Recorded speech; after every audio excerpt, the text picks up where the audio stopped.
Call me Juicy. This is my story. At that time, I had already graduated from college but was struggling to find a job. My family was doing okay financially. Not rich, but comfortable enough. I had been staying at home for about 2 months. My older brother kept insisting that I follow him abroad to work there, but I really didn't want to leave the country. One day, he called me on video chat and told me that he had bought a vacation house in Palawan. Since I still didn't have a job, he suggested that I stay there for the meantime so someone could live in the house. He said there was already a caretaker, but he preferred someone actually staying in the place. He also assured me that I wouldn't have to worry about expenses because he would cover everything. He even suggested that I bring some cousins along since it was school vacation anyway. I agreed. I was bored at home, and the thought of visiting Palawan sounded exciting. My brother booked tickets for me and 3 of my cousins, 1 male and 2 females. When we arrived, we were welcomed by the caretaker, a woman we came to know as Nanay Elena. She had already prepared food for us. After eating, the 4 of us rested. Nanay Elena told us that she would show us around the house later that afternoon. We were standing on the terrace where we could clearly see the lower part of the house, especially the old swimming pool. While looking around, I happened to glance at the glass leading to our room. Through the reflection, I saw what looked like a woman standing inside. But when Nanay Elena entered the area, the woman suddenly disappeared. I felt something strange, but decided to ignore it. While Nanay Elena was giving us a tour of the house, I asked her if anyone else lived there aside from us. She immediately said no. Then she added something that confused me. She said that if we ever noticed anything unusual, it would be better not to pay attention to it. I asked why. She simply replied, "Because the more you pay attention, the more it will try to get your attention." After that, she left us because she had something to do at her own house nearby. I was left puzzled by what she had said. Soon, one of my cousins, Gwen, called me. We sat by the edge of the pool with our feet in the water. I noticed that the pool was very old. The concrete already had cracks. Night eventually came. After dinner, we decided to sing along to some songs, since it was still early. We were also drinking, and we were starting to feel a little tipsy. At one point, I glanced toward the pool. I saw the same woman again, the one I had seen earlier in our room.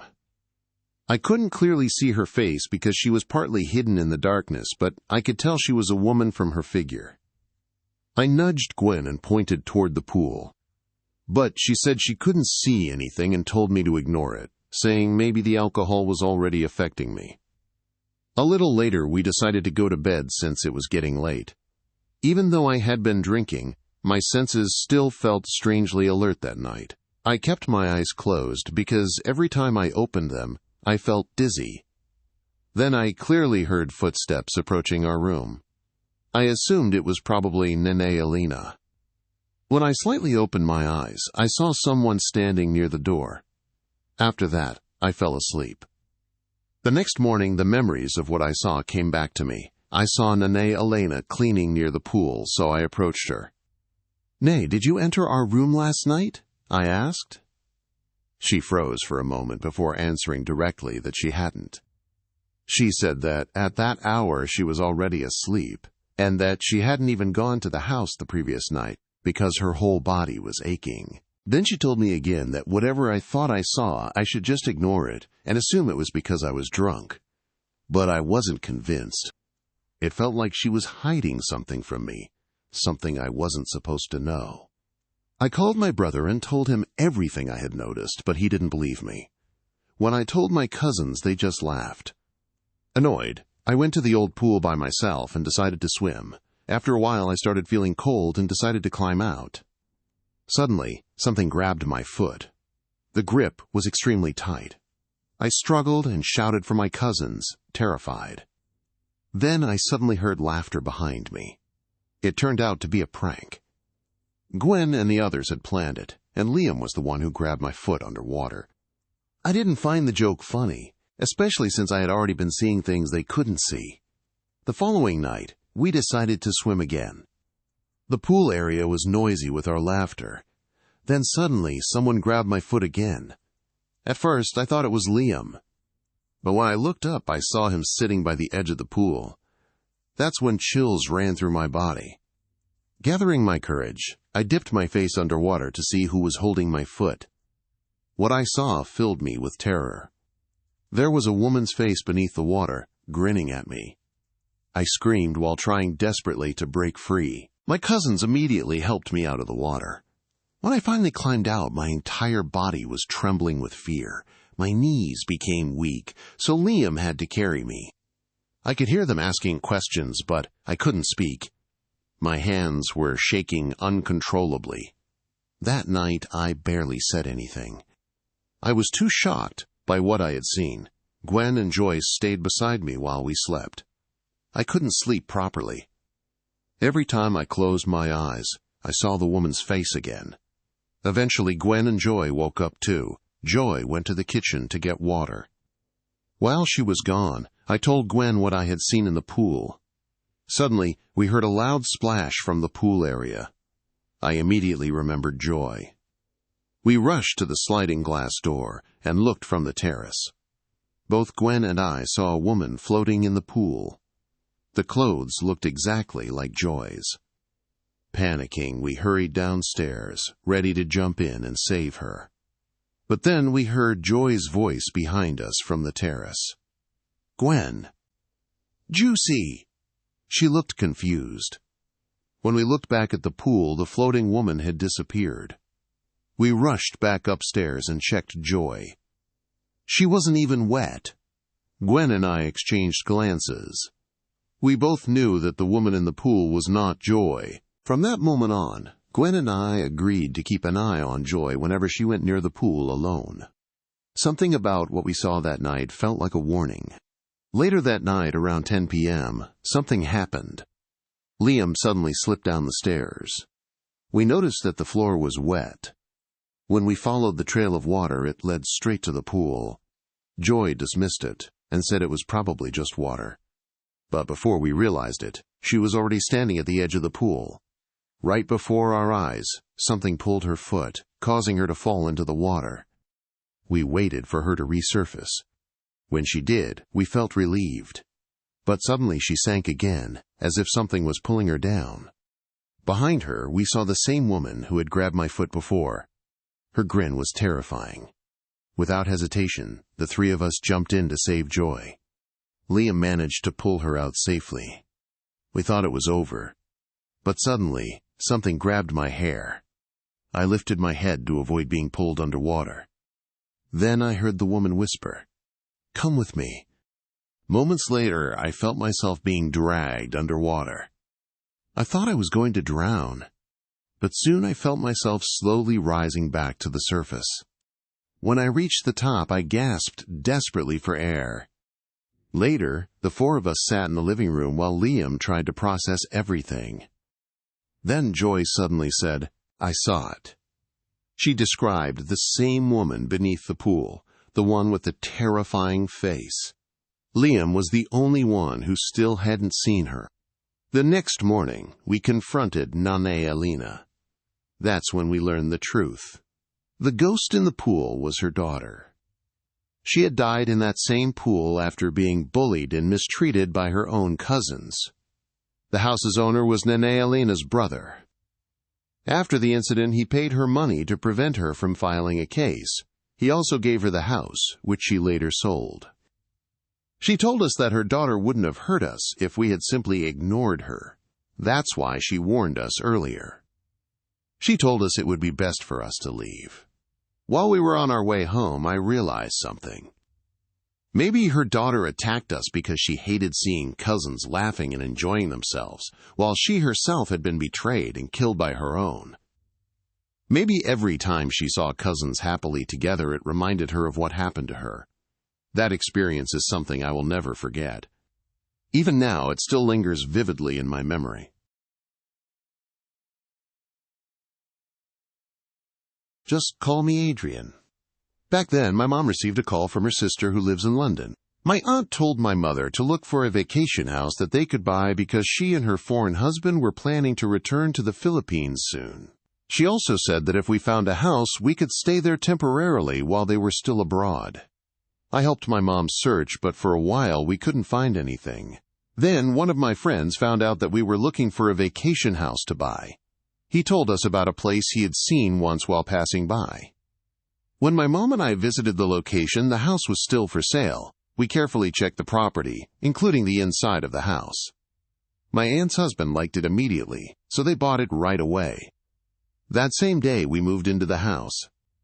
On my first night there, I already felt that something about the place was strange. To distract myself from the uneasy feeling, I decided to explore the house again. Eventually, I reached the far end of the house. There were bookshelves on both sides of the wall. In the middle was a narrow walkway, about the width of an alley. There was a small table and a single chair in the center. Honestly, it looked like a nice and quiet reading spot. I stayed there for a while. I looked through the books on the shelves, but none of them caught my interest, so I just took out my earphones and started listening to music. But after a while, I noticed something odd. It sounded like there was another voice mixed in with the music, almost like someone whispering. I immediately stopped the music and left the area. Later that night, I went to sleep. That was when I had my first dream. In the dream, I saw 3 people inside that house: a man, a woman who seemed to be his wife, and a little child who looked about 5 years old. The 3 of them were holding hands and looked very happy. I also saw myself in the dream. I was just standing at the side, watching the happy family. I had the feeling that they were the owners of the house. I woke up when the sunlight hit my face. As I stepped out of my room, I suddenly remembered my dream. I decided to go to the exact place where I had seen the family in my dream. When I reached the living room, everything looked exactly the same as it did in the dream. Nothing had changed. The only thing that puzzled me was why I had dreamed about it in the first place. I decided to ignore it and assumed it was just a dream that didn't deserve too much attention. But the following night, I had another dream. This time, I heard shouting, like 2 people arguing. The voices were coming from a room. In the dream, I walked toward the sound. Outside the door, I saw a small child peeking through a narrow crack. I also looked through the opening. Inside the room, I saw the husband and wife arguing. Suddenly, the man raised his hand and struck the woman. The child began crying and ran inside the room. My eyes widened in shock when I saw the man punch the child. At the same moment I shouted, I woke up. It was around 4 in the morning. My heart was pounding hard. I hurried to the kitchen to drink some water. While I was there, I heard a hissing sound. I looked around, but no one was there, yet I could still hear the sound. After a few moments, it stopped. Then, it was replaced by a whispering voice. "Help us," I heard. I followed the sound until it led me to the bookshelf area. Then, the voice suddenly disappeared. So I went back to my room. As I was walking away, I heard another voice telling me to stop. But I ignored it, thinking it was just my imagination. I fell asleep again and didn't dream any more that night. The next day, my aunt called and said they would be coming home soon. Because of that, my mother and I began cleaning the house every day so everything would look nice when they arrived. One afternoon, I fell asleep near the bookshelf. While my eyes were closed, I suddenly heard a knocking sound coming from underneath the floor. The floor was made of thick wooden planks, but it sounded like someone was hitting it from below. The noise continued. I quietly muttered that the sound was annoying, making sure my voice was low enough that my mother wouldn't hear me. The knocking suddenly stopped, but it was replaced by the sound of someone crying. That made me fully wake up. I followed the sound and realized it was a child's voice. I was confused. How could there be a child there when my youngest sibling was already much older? I asked my mom if she had seen a child around the house, but she simply flicked my forehead and said there was no child. Night came again quickly.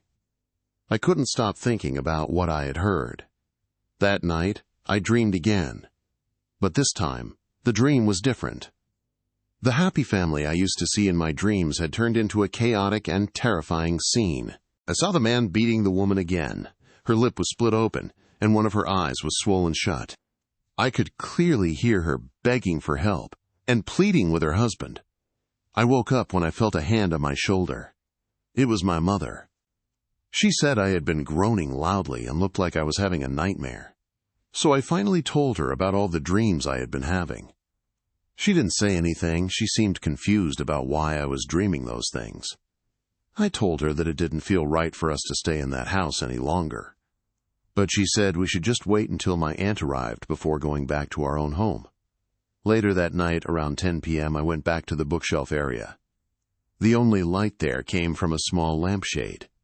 After a while, I suddenly looked up because I felt something pass by in front of me. But when I looked carefully, there was nothing there. I returned my attention to the book I was reading. Then suddenly, the hairs on my arms stood up.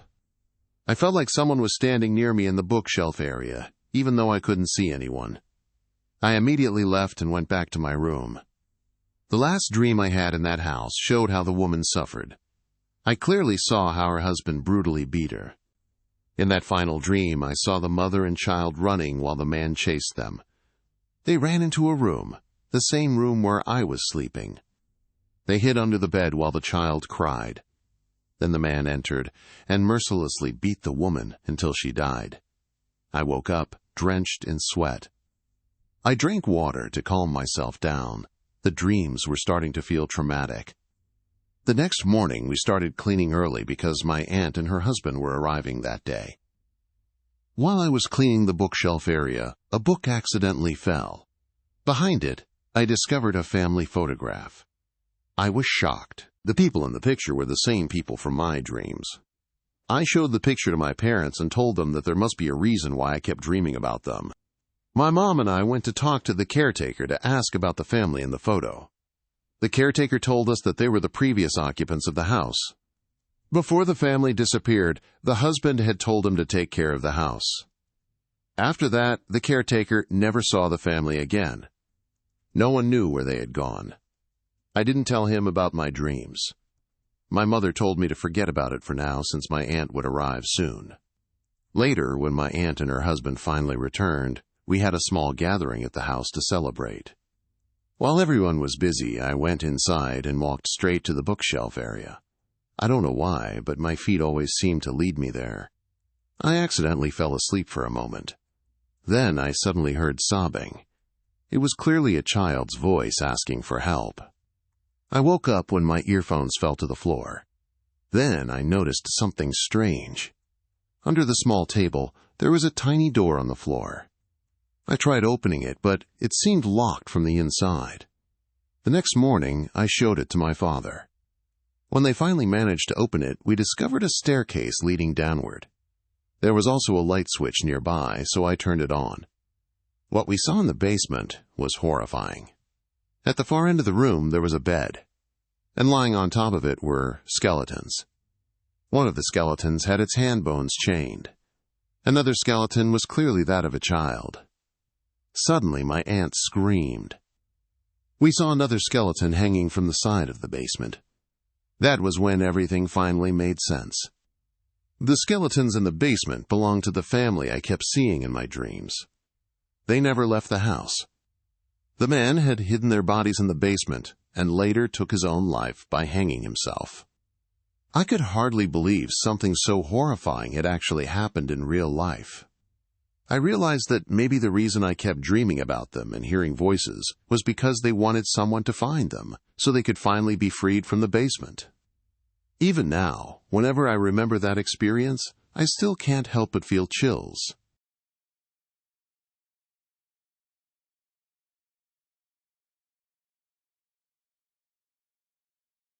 I just want to share the experience my family had in a vacation house. You may call me Evan. We had a very kind neighbor. One day we learned that they had bought a vacation house in the next town. There was only a temporary caretaker there, and they were looking for someone they could trust to stay in the house. Because of that, they chose our family to live in the vacation house as caretakers, as long as we kept the place clean. Life was hard for us, so my brother and I accepted the offer. When we arrived at the place, my mother immediately said she didn't like the house. I asked her why. She just said it was nothing, but she felt like there was something strange about the house. It looks like no one is here, I said. But my mother pointed toward the inside of the house. She said she had seen someone peeking at us. Just then, we were startled when someone spoke from behind us. It turned out to be the caretaker of the house. Let's call her Milva. She was about the same age as my mother, so they quickly got along. I heard my mom ask Ate Milva if there had been someone inside the house earlier. Milva shook her head and laughed, saying that maybe the person my mom saw was her daughter. I noticed the confusion on my mom's face. While we were sitting in the living room, we suddenly fell silent when we heard a noise. "Is there someone in the kitchen?" I asked. Milva didn't answer immediately. Instead, she apologized to us and excused herself so she could check the noise in the kitchen. After a while, I felt thirsty, so I walked toward the kitchen. Before I even got there, I heard Milva's voice. She sounded like she was scolding someone inside. When I entered, she looked a little surprised to see me. I asked her who she had been talking to. She scratched her head and said it was her daughter. She added that it was unfortunate because her daughter had already left. Later that afternoon, only my parents and I were left in the house. While we were eating, I mentioned Milva. My mom said she had also noticed something strange about her. I told them about what happened in the kitchen and about Milva's daughter, whom we had never seen. Something felt wrong, and I started to doubt Milva. After dinner, I went to the living room while my mom washed the dishes. Suddenly, I heard someone knocking on the door. When I opened it, it was Milva again. I invited her inside, but she said there was no need. She said she had come to look for her daughter. She said her daughter wasn't at their house and that she knew her daughter often went to that vacation house.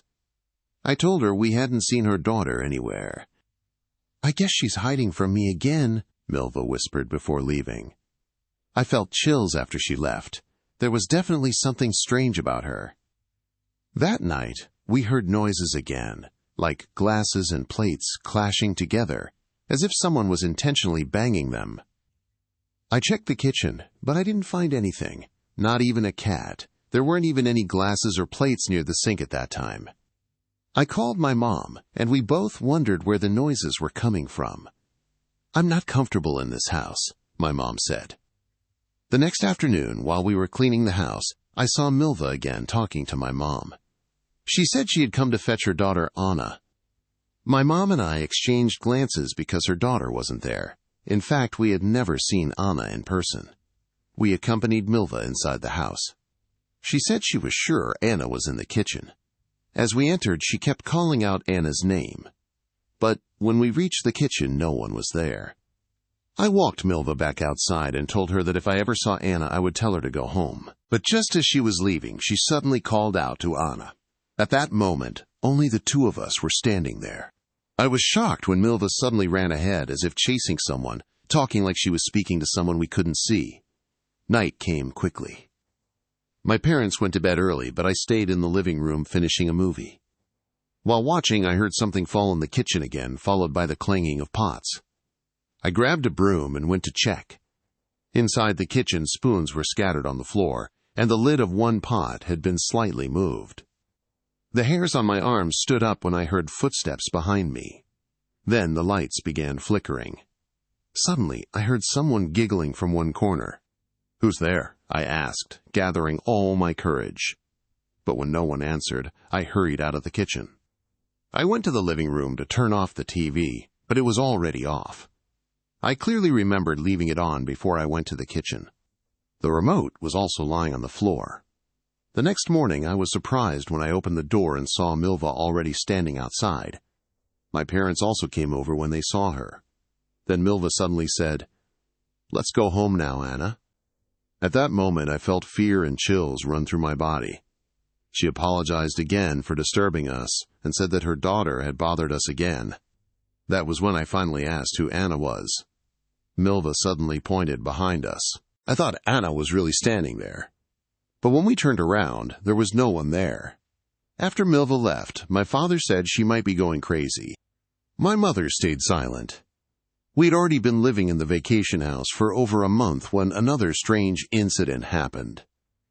It was almost 10 at night. I was looking for my mother because I wanted to ask her something. I couldn't find her, so I asked my father. He said she had just stepped out of their room and might be in the kitchen.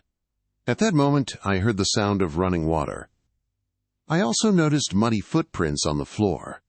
When I entered the kitchen, my mom wasn't there, but the faucet was open. I turned it off and went back to look for her. When I returned to my father, my mom was already in their room folding clothes. "You were looking for me?" she asked. I nodded and asked if she had opened the faucet in the kitchen. I also told her about the muddy footprints. She frowned and said she hadn't gone to the kitchen. My mom immediately went out of the room, and I followed her. We were about to enter the kitchen when we suddenly heard someone singing. At the same time, the smell of sautéed food spread through the house. My mom slowly peeked through the kitchen door to see who was there, but suddenly she pulled me back into their room and closed the door. "Why?" I asked. I was shocked when she covered my mouth.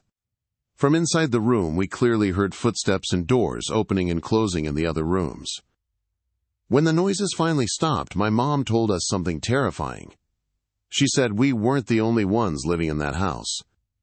The one she saw in the kitchen was Anna, Milva's daughter. She said Anna was the one making the noises in the kitchen every night. I was even more shocked when my mom said that Anna was already a ghost. That was when I realized that Milva had never been joking. Her daughter was haunting the house, and Milva could still see her, not as a living person, but as a spirit. So when Milva came looking for Anna again, I was no longer surprised, because I already knew the truth.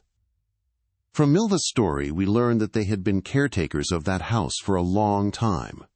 One day, Milva scolded Anna. The girl became deeply hurt and, in despair, drank poison in the kitchen and ended her life. According to Milva, she continued seeing her daughter inside the house.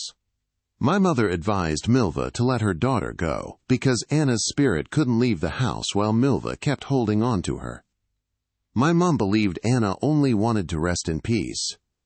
After that, Anna stopped making noises in the kitchen. We never left the vacation house. Maybe, finally, Milva had set her daughter's spirit free,